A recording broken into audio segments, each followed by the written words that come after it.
সুবহানাল্লাহ বিলালা কই আমরা তাড়াতাড়ি করে রুকু দিয়ে আমরা তাড়াতাড়ি করে দোকানে চলে গেলেন। বরকত দেওয়ার মালিক আল্লাহ, না দেওয়ার মালিক কি আল্লাহ। আপনাদের এখানে আসছে তো বড় ক্ষতি হয়ে গেছে আপনার। এর জন্য ভরসা রাখতে হবে কার? বলেন কার? আসমানের মালিক আল্লাহ। আল্লাহ দেবেন।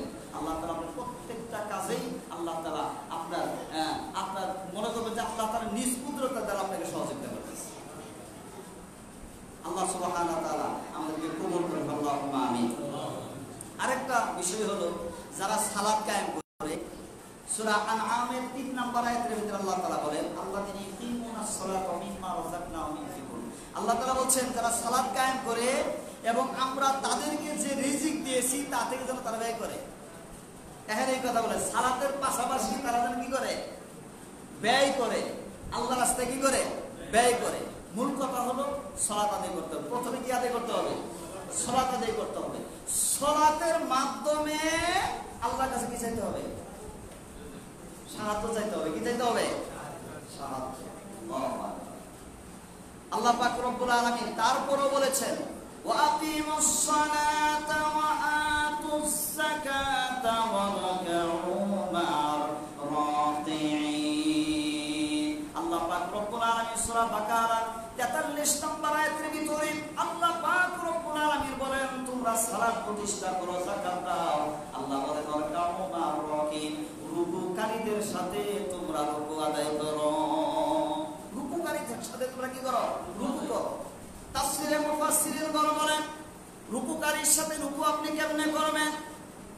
আপনি বলেন জামাত ছাড়া রুকুকারীর সাথে কি রুকু করা যাবে? এ বলেন না কেন? জামাত ছাড়া রুকুকারীর সাথে কি রুকু করা যাবে? তাহলে কি করতে হবে? সালাতে জামাত আদায় করতে হবে। জামাতে এই নামাজ আদায় করতে হবে, সালাত আদায় করতে হবে। তবেই আপনি রুকুকারীর সাথে রুকু করতে পারবেন। আল্লাহ বললেন যে রুকুকারীর সাথে তোমরা কি করো? রুকু করো। আমরা দেখা যায় ঘুম থেকে আমার একটু ফোন করছে, আমি একজনের কাছে ফোন করছি, এটা বাস্তব কথা, দুঃখজনক হলো সত্য। আমি ফোন করছি, মাঝে মধ্যে তিনি সকালবেলা 9টার সময় উঠে কি একটা মাসালা পাইছে যে সকালবেলা 9টার সময় নামাজ পড়ে কি তার জন্য ফজর নামাজ।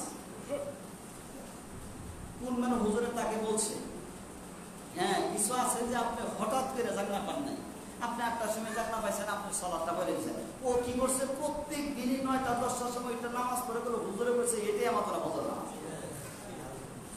কতটুকু বোকা দেখছেন? প্রত্যেক দিন আপনি একদিনও ফজর সালাতে হাজির হন, প্রত্যেক দিন আপনি 8টা 9টা 10টার সময় কয় হুজুর আমার বলছে এটাই ফজর নামাজ। দেখতো আল্লাহ বলে ওয়ারকাউ মা'র রাকিঈন, রুকুকারীর সাথে তুমি জামাতের সাথে আদায় করতে হবে। কিছু কিছু রিওয়ায়াত আছে 25 গুণ, কিছু কিছু রিওয়ায়াত আছে 27 গুণ সওয়াব পাওয়া যায় জামাতের সাথে। আর জামাতে নামাজ আদায় করলে অনেকগুলো ফজিলত। আমার সালাতের জন্য বসে থাকবেন, জামাতের সওয়াব পাবেন। সুবহানাল্লাহ।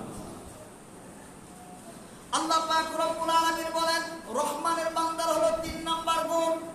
3 নাম্বার গুণ হলো ওয়াল্লাযীনা ইয়াকুলুনা রাব্বানা সরিফ আন্না আযাবা জাহান্নাম ইন্না আযাবাহা কানা গরামা। আল্লাহ পাক রব্বুল আলামিন বলেন যারা রহমানের বান্দা তারা আল্লাহর কাছে জাহান্নাম থেকে পানা চায়, জাহান্নামের শাস্তি থেকে নিবৃত্তি চায়। সুবহানাল্লাহ। যারা রহমানের বান্দা জাহান্নামের শাস্তি থেকে তারা পানা চায়। নিশ্চিত জাহান্নাম একটা ধ্বংসাত্মক জায়গা। আল্লাহ না করুক আজকে যদি মরে যায় আল্লাহ তাআলা যদি জাহান্নামে দেয়, এর সাথে কষ্টের জায়গা আছে? এর সাথে কষ্ট। দুনিয়ার ভিতরে আমরা অনেক ভাবে শুনি, দুনিয়ার ভিতরে তালুর ভিতরে যে একটা স্ফুলিঙ্গ যদি একটা আগুনের স্ফুলিঙ্গ রাখি সহ্য করা সম্ভব না। জাহান্নামের আগুন, আল্লাহু আকবার, জাহান্নামের আগুন 99 গুণ তেজ। তাই এই জাহান্নামের আগুন আমরা কিভাবে সহ্য করব? কঠিন ব্যাপার। আল্লাহ তাআলা আমাদেরকে জাহান্নামের আগুন থেকে আল্লাহ তাআলা বাঁচিয়ে দিন। আল্লাহুম্মা আমিন। অনেকগুলো আয়াত জাহান্নামের আয়াত, তারপর আমি কিছু আয়াত ইতিটা হবে ইনশাআল্লাহ। আল্লাহ তাআলা সূরা ইব্রাহিমের ভিতরে 29 নম্বর আয়াতের ভিতরে আল্লাহ তাআলা বলেন জাহান্নামের কথা বলেন। দেখেন কি বলছেন আল্লাহ পাক রব্বুল আলামিন বলেন জাহান্নামা ইয়াসলাউনাহা ওয়া বি'সাল কারার। হেদায়েতের নিয়তে শুনুন। আল্লাহ পাক রব্বুল আলামিন বলেন জাহান্নামে যার মধ্যে তারা দগ্ধ হবে, আর কত নিকৃষ্টতার জন্য বাস্তব। আল্লাহ তাআলা বলেন যে ব্যক্তি জাহান্নামের ভিতরে দগ্ধ হবে, জাহান্নামের আগুনে যে ব্যক্তি পুড়বে, দাও দাও করে যে ব্যক্তি দাও দাও আগুনের ভিতরে যে ব্যক্তি জ্বলবে, যে আগুনটা দাও দাও করবে, ওই আগুনের ভিতরে যে ব্যক্তি জ্বলবে, আল্লাহ তাআলা বলে ওই আগুনটা কতই না নিকৃষ্ট বাস্তব।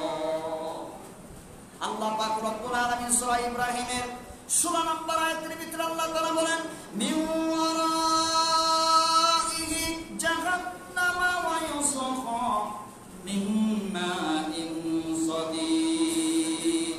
আল্লাহ পাক রব্বুল আলামিন বলেন তার সামনে আছে জাহান্নাম। যে ব্যক্তি तमाम জমিনের ভিতরে যে ব্যক্তি গুনাহ করে, গুনাহকে গুনাহ মনে করে না, শিরককে শিরক মনে করে না, মিথ্যাকে মিথ্যা মনে করে না, আল্লাহ পাক রব্বুল আলামিন বলেন তার সামনেই আছে জাহান্নাম। যে ব্যক্তি গুনাহকে গুনাহ মনে করে না, তার সামনে আছে জাহান্নাম। আজকে যদি মারা যায়, এই মুহূর্তে যদি আর জেলে এসে পড়ে, গুনাহ নিয়ে যদি মারা যায়, সামনে জাহান্নাম। আল্লাহ পাক রব্বুল আলামিন বলেন শুধু খালি জাহান্নামে যাবে না, আসমানের মালিক আল্লাহ পাক রব্বুল আলামিন বলেন জাহান্নামের ভিতরে প্রধান যে খাদ্যটা দিবে, গলিত পুষ দেওয়া হবে তাকে, তাকে গলিত পুষ দেওয়া হবে জাহান্নামের ভিতরে। আপনি একটা জিনিস লক্ষ্য করবেন, বাজারের ভিতরে ঘরের ভিতরে কুকুরের যখন কাটা দেখি, কুকুরের যখন পুষ দেখি, নাকের ভিতরে নাক চিপি দিয়ে আমরা দৌড়ে চলে যাই, কেননা ওই কুকুরের পুষের গন্ধ আমাদের নাকে আসবে। আমরা একটু চিন্তা করি না তার চাইতে বহু গুণ পুষের, তার চাইতে বহু গুণ গন্ধ জাহান্নামের ভিতরে খাওয়াবে। পুষ এর চাইতে বহু গুণ কোটি কোটি গুণে আপনার গন্ধ এই পুষগুলো খাওয়াবে জাহান্নামের ভিতরে। একটা মানুষের শরীর যদি কাটে বা ফোড়া হয়, পুষ দেখলে আমাদের ঘৃণা লাগে, কিন্তু আপনি বিশ্বাস করুন জাহান্নামের মধ্যে যখন আপনি যাবেন, আপনাকে পুষ খাওয়াইতে হবে, উপায় নাই। এর জন্য আমরা तमाम জমিনের ভিতর আছি, এখনো সুযোগ আছে, জান্নাতে যাওয়ার সুযোগ আছে। ধন সম্পদ সব যদি আমি রেখে যাবো, সন্তান আনন্দ ভর্তি করবে, যাকাত দিবে না, সিনেমা হল বানাবে, পার্ক বানাবে, নানান রকমের বিনোদনের আয়োজন করবে। আপনি একটু চিন্তা করুন, আপনি যদি ঘুমায় করেন, অনেকগুলি লোক আছে যারা আল্লাহর পথে যারা ব্যয় করে যায় নাই, যারা আল্লাহর কাজ করে যায় নাই, দেখবেন সদকার জারিয়া সওয়াব পাবে তো দোস্তান, সদকার জারিয়ার গুনার কবরের ভিতরে তারা চলে যাবে। ঠিক না বেটি? চলে যাবে। আল্লাহ আমাদের মাফ করে। গুনাহ নিয়ে যদি কবরে যায়, উপায় নাই। আল্লাহ বলেন গলিত পুষ তাকে বার করা হবে। আল্লাহ পাক রব্বুল আলামিন বলেন সূরা সাদের ভিতরে বলেন, এখানে আল্লাহ পাক রব্বুল আলামিন বলেন জাহান্নামা ইয়াসলাউনাহা ফাবিসাল মিহাদ। আল্লাহ পাক রব্বুল আলামিন বলেন জাহান্নামে তারা সেখানে অগ্নিদগ্ধ হবে, কতই না নিকৃষ্ট অবস্থা। এখানে আবারও বলেছেন আল্লাহ পাক রব্বুল আলামিন বলেন হাযা ফালইয়াযুকুহু হামীমুন ওয়া গাসসাক। আল্লাহ বলেন এমনই সুতরাং একটি আস্বাদন করুক, ফুটন্ত পানি এবং পুরুষ তাদেরকে খাওয়াই দেওয়া হবে ফুটন্ত পানি। কিছু কিছু জায়গায় আছে যে পানি পান করানো হবে যে নারী বুড়ি যা আছে সবগুলো বের হয়ে যাবে। নাউজুবিল্লাহ বলেন না কেন? সব কিছু বের হয়ে যাবে। উপায় নাই, এত গলিত পুষ তাকে খাওয়াই দেওয়া হবে। দুনিয়ার ভিতরে আমি একটা হোটেলে গেলাম, হঠাৎ করে দেখি একটা মাছি আর খানা পেটের ভিতরে ঢুকলো। খানা কেমন যেন ভিতরে ঢুকলোই না। মাছিটা এমন ভাবে মিলে গেছে, মানে টাউলের সাথে একবারে মিক্স হয়ে গেছে। ওই খানাটা দেখেন জমিনের ভিতরে একটু মাছি করছে, তাই খানাটা ভিতরে যায় না। পুষটা কেমনে ভিতরে যাবে বলেন? জোর করে খাওয়াই দেওয়া হবে, আপনি খাবেন না, জোর করে খাওয়াই দেওয়া হবে। আল্লাহ পাক রব্বুল আলামিন বলেন ওয়া আখারু মিন শাকলিহি আযরাফ। আল্লাহ বলবে খালি শুধু পুষ খাওয়াই দেওয়া হবে না, আর বহু রকমের শাস্তি আল্লাহ পাক রব্বুল আলামিন জাহান্নামের ভিতরে রেখে দিয়েছে। বহু রকমের শাস্তি, খালি পুষ না, বহু রকমের শাস্তি। কত রকমের শাস্তি যে দেওয়া হবে সেটার কোনো রেহাই নেই, অনেক শাস্তি দেওয়া হবে। আল্লাহ আল্লাহ আমাদেরকে হেফাজত করেন। সম্মানিত উপস্থিতি, আবার বলেছেন আল্লাহ তাআলা, দেখেন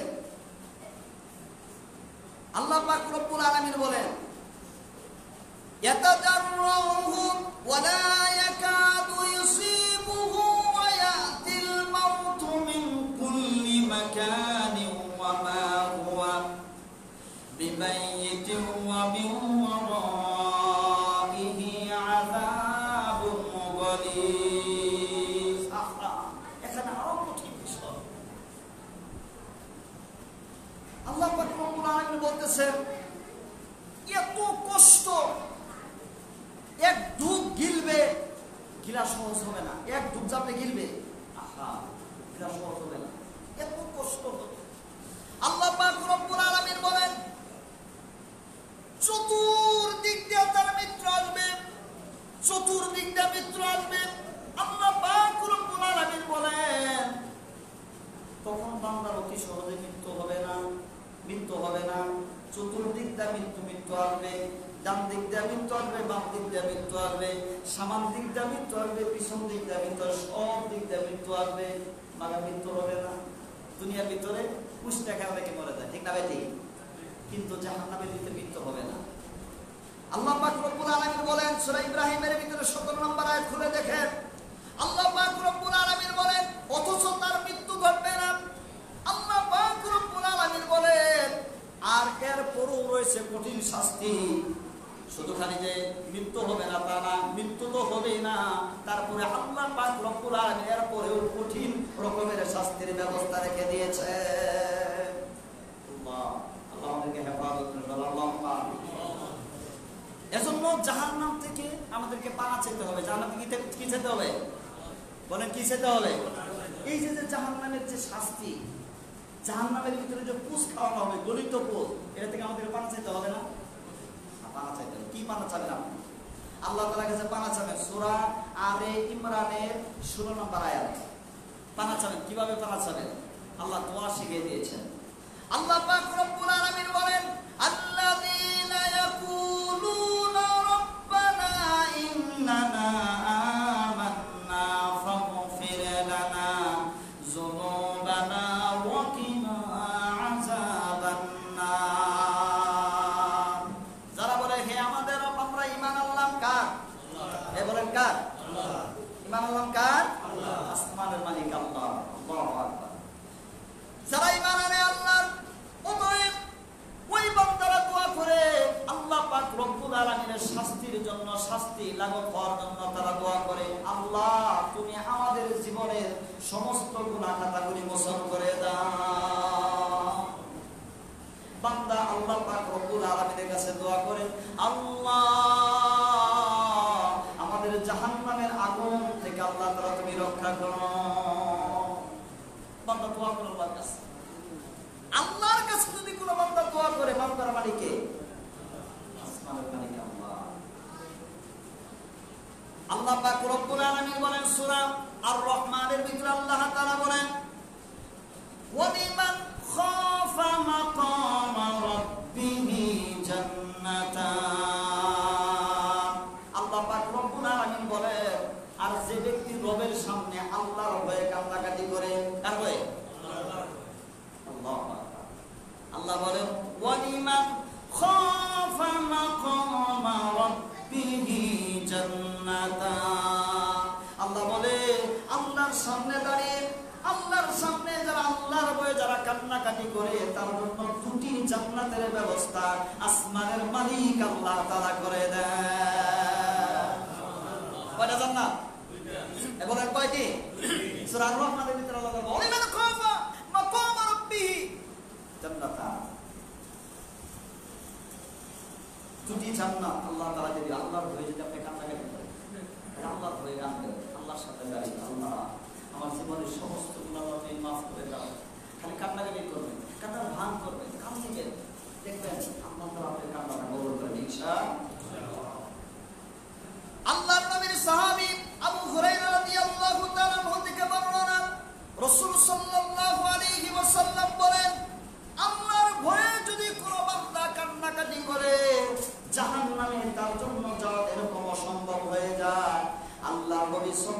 সাল্লাল্লাহু আলাইহি ওয়াসাল্লাম বলেন, দুধ কুরআনে প্রবেশ করাটা যেরকম অসম্ভব হয়ে যায়।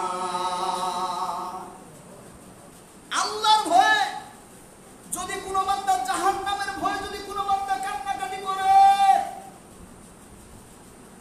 আল্লাহর নবী বলেন দুধ কুরআনে যেরকম দুধ প্রবেশ করানো সম্ভব, জাহান্নামে যাওয়াটা তার জন্য সম্ভব। সুবহানাল্লাহ, সুবহানাল্লাহ। আল্লাহ পাক রব্বুল আলামিন দোয়া শিখায় দিচ্ছেন। আরেকটু শুনি, কয়টা গেছে গুণ? গুণ কয়টা গেছে? 3টা। গুণ হলো কয়টা? 9টা। গুণ কয়টা? 9টা। কেবল হয়েছে 3টা। আল্লাহ পাক রব্বুল আলামিন বলেন, এগুলো তাফসীরের মাহফিলে হয়তো 3-4 ঘন্টা যাবত বসলে মোটামুটি শেষ করে যাবে ইনশাআল্লাহ। আল্লাহ তাআলা আবার আসার তৌফিক দিয়ে আমাদের ইনশাআল্লাহ বলবেন ইনশাআল্লাহ, যেহেতু একটা আয়োজন করতেছেন। আল্লাহ পাক রব্বুল আলামিন বলেন, রব্বানা আতিনা ফিদ দুনিয়া হাসানাতাও, সবাই বলেন রব্বানা আতিনা ফিদ দুনিয়া হাসানাতাও ওয়া ফিল আখিরাতি হাসানাতাও ওয়া কিনা আযাবান নার। আল্লাহ পাক রব্বুল আলামিন বলেন, বান্দা তোমরা আমার কাছে দোয়া করো, হে পরওয়ারদিগার আমাদেরকে দুনিয়াতেও মঙ্গল দান করো, আখিরাতেও কল্যাণ দান করো। আর বান্দা দোয়া করো, আল্লাহ তুমি জাহান্নামের আগুন থেকে আমাদেরকে বাঁচায়া দাও।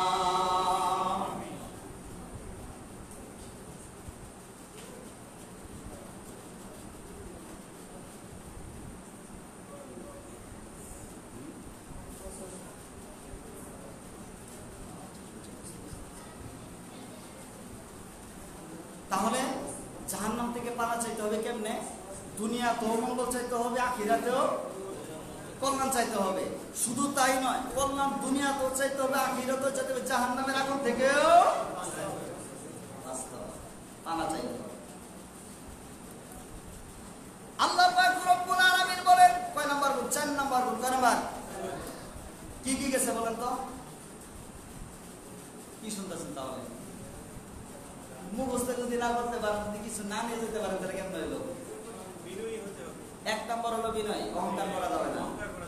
একজনের সাথে ঝগড়া হলে সালামে কলু মুখস্থ করে। আমার তো সাবজেক্ট ভিত্তিক আলোচনা, একবার বিষয় ভিত্তিক আলোচনা। যদি মনে না রাখতে পারেন আপনাদের ব্যর্থতা। মনে রাখতে হবে কি নিয়ে যাবেন। যে শুনে এলাম আলিয়া মাদ্রাসা হুজুরের কাছে, কি শুনে এলাম? কিছুই শুনাই, কি এলো? তাদের জামাতে খালি ওখানে রেখে বাড়ি থেকে নিয়ে যায়, কিছু নিয়ে যাবে। সাবজেক্ট ভিত্তিক আলোচনা। 1 নম্বর হলো অহংকার করা যাবে না। জমিনের ভিতরে চলতে হবে, খুব সুন্দরভাবে চলতে হবে। ঝগড়া বাঁধলে সালাম দিতে হবে। কি দিতে হবে? এটা হলো মুমিনের কাজ, রহমানের বান্দার কাজ। 2 নম্বর কি?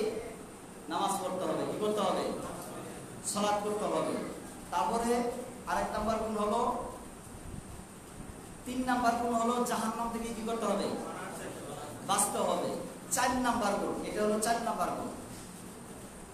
আল্লাহ পাক রব্বুল আলামিন বলেন, ওয়াল্লাযীনা ইযা আনফাকু লাম ইউসরিফু ওয়া লাম ইয়াকতুরু ওয়া কানা বাইনা যালিকা কাওয়ামা। দেখেন এখানে কত সুন্দর কথা আল্লাহ তাআলা বলেছেন। আল্লাহ তাআলা বলতেছেন যে রহমানের বান্দা হলো তারা যারা অপচয় করে না। কি করে না? অপচয় করে না। আবার বলতেছে কার্পণ্য করে না। কি করে না? কার্পণ্য করে না। আল্লাহ তাআলা বলছে মধ্যবর্তী অবলম্বন করে। কে বলতেছেন? আল্লাহ। এখানে 3টি কথা বলেছেন, অপচয় করে না, কার্পণ্য করে না, মধ্যবর্তী অবলম্বন করে। এই 3টা জিনিসের মধ্যে আমরা অনেকেই নাই। অপচয়ের বেলা 1 নাম্বার অনেকে আছে, কার্পণ্যের বেলা 1 নাম্বার। কার্পণ্যের বেলা 1 নাম্বার কি? এত সুন্দর একটা আয়োজন, এত সুন্দর একটা আয়োজন। এই আয়োজনটা করতে কিন্তু কিছু হইলো টাকা পয়সা খরচ হয়, কিছু হইলো খরচ হয়। একটা যেহেতু সুন্দর আয়োজন করা হয়, আপনি দেখবেন 4 স্টলে বসে, বন্ধু মহলে বসে 50 টাকা, 100 টাকা, 150 টাকা, 200 টাকা চলে যায়, জানে কি যায় না? আপনি এই আয়োজনটা করতে যদি আপনাদের পকেট থেকে 50-100 টাকা সমস্যা আছে, আপনি ইনশাআল্লাহ সওয়াব পাবেন। যে কোরআনের তাফসীর শুনতেছেন, কোরআনের আলোচনা শুনতেছেন, আল্লাহ তাআলা একটা আয়াতের কারণে আল্লাহ তাআলা হেদায়েত দিতে পারবেন। তাহলে এই আয়োজনটা যদি আপনারা অব্যাহত রাখেন তাহলে ভালো না খারাপ? আপনারা কে অব্যাহত রাখবেন বলেন তো?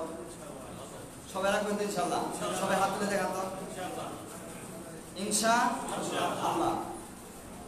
আল্লাহ তাআলার কাছে দোয়া করি আল্লাহ সুবহানাহু ওয়া তাআলা এই আয়োজন যেন অব্যাহত রাখে। আল্লাহ মুমিন বলে আমিন। আমি নাস্তা করে টাকা দিয়ে আল্লাহ দেখে জোরে করে আল্লাহুম্মা আমিন। সবাই কিছু কিছু করে টাকা, দোষে নারী একের বোঝা। সবাই যদি কিছু কিছু করে টাকা দেন দেখবেন যে টাকা অনেকগুলো হয়ে যাবে। সম্মানিত উপস্থিতি, সবাই ইনশাআল্লাহ সাহায্য করার চেষ্টা করবেন এই আয়োজনটা যেন অব্যাহত থাকে। সম্মানিত উপস্থিতি, যাই হোক এই গুণটা বলে শেষ করে দিই। কি বলেন? এই গুণটা বলে শেষ বলে পুরো আলোচনা।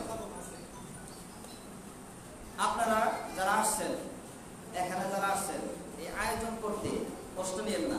এই আয়োজন করতে অনেকগুলো টাকা পয়সা খরচ হয়েছে, অনেক টাকা পয়সা খরচ হয়েছে। কিছু টাকা পয়সা হয়তো আমার কিছু হয়তো বাকি থেকে আছে, আপনি ইনশাআল্লাহ দেওয়ার চেষ্টা করবেন ইনশাআল্লাহ। আর যারা নগদ পারেন কিছু যে আমার বড় ভাইয়ের কাছে দিয়ে দিয়ে ইনশাআল্লাহ। এখনই যারা নগদ কিছু পারবেন দিয়ে দিবেন, সওয়াব পাবেন। যারা দিবেন কে?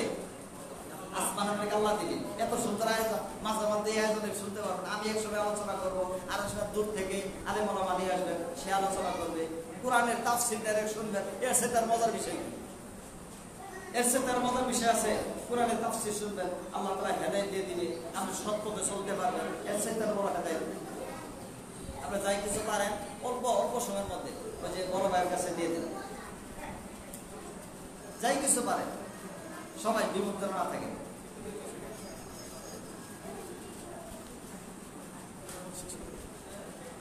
যাই হোক, আমরা এইদিকে তাকাই, টাকা দেই আর এইদিকে তাকাই। একটু একটা আজ বলে শেষ করে দিই, সময় অনেক হয়েছে, এক ঘন্টা আলোচনা হয়েছে। আল্লাহ তাআলা বলেন